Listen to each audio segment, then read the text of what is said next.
Aujourd'hui, une petite vidéo à destination des freelances. Vous avez dû le constater à quel point le marché n'est plus du tout le même que celui en 2022. Le freelancing est sollicité non pas uniquement pour son niveau d'expertise dans une équipe, mais tout simplement parce que on attend un certain niveau de flexibilité dans les équipes. Ça devient la variable d'ajustement dans un contexte économique incertain.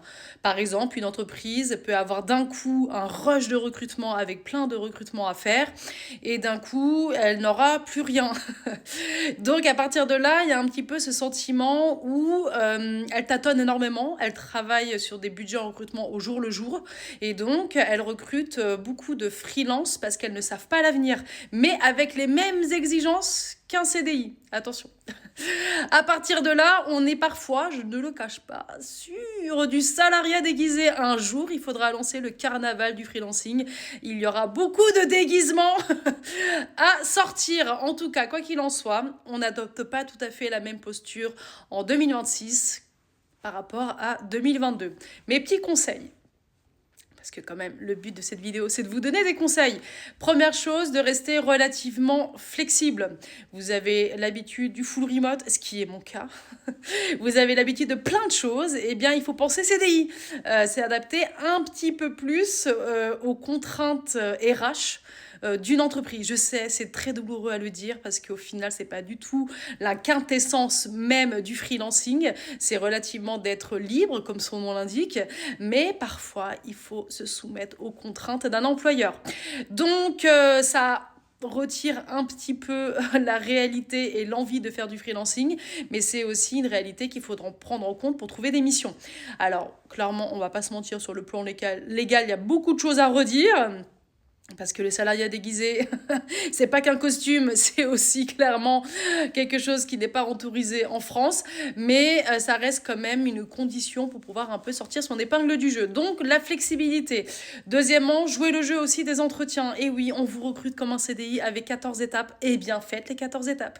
À moins que dans ce cas-là, vous connaissiez une personne dans l'entreprise qui vous fait passer non pas 14 mais 13 étapes. Wouhou!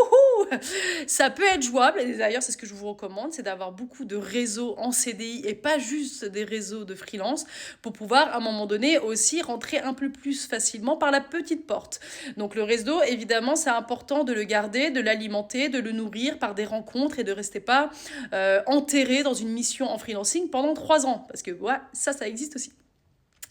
Donc, la flexibilité, évidemment, jouer le jeu des entretiens, s'intéresser à l'entreprise, aux produits, ça c'est pareil, on n'a pas l'habitude, quoi, du moins je parle de la tech, moi en l'occurrence j'avais un peu plus cette habitude, mais les gens dans la tech n'ont pas toujours cette habitude de s'intéresser aux produits, à l'entreprise, à son organisation, à ses utilisateurs, car tout simplement un freelance parfois intervenait sur un sujet technique pointu, c'était son domaine d'expertise, par exemple, je sais pas, les problématiques de performance, à partir de là il avait une mission de quelques jours à quelques mois, le sujet produit, ils sont contrefichés. Et bien là, en l'occurrence, ça a un peu changé. Donc vraiment, mettez le doigt un petit peu sur l'organisation, sur le produit et ce qui pourrait être intéressant à mettre sur la table. Et enfin, soyez data-driven. Data-driven, ou peu importe.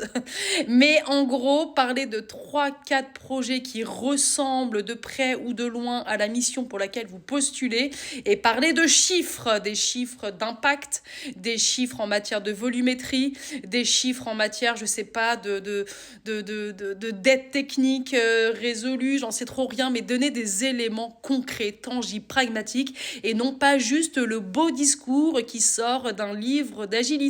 Voilà, non pas que j'ai des choses contre l'agilité, mais parfois on sent que c'est un petit peu la palissade, les petites phrases bateau qui sortent de ChatGPT. Non, on veut votre expérience, votre réalité et vos données chiffrées et ça vous fera sortir votre épingle du jeu.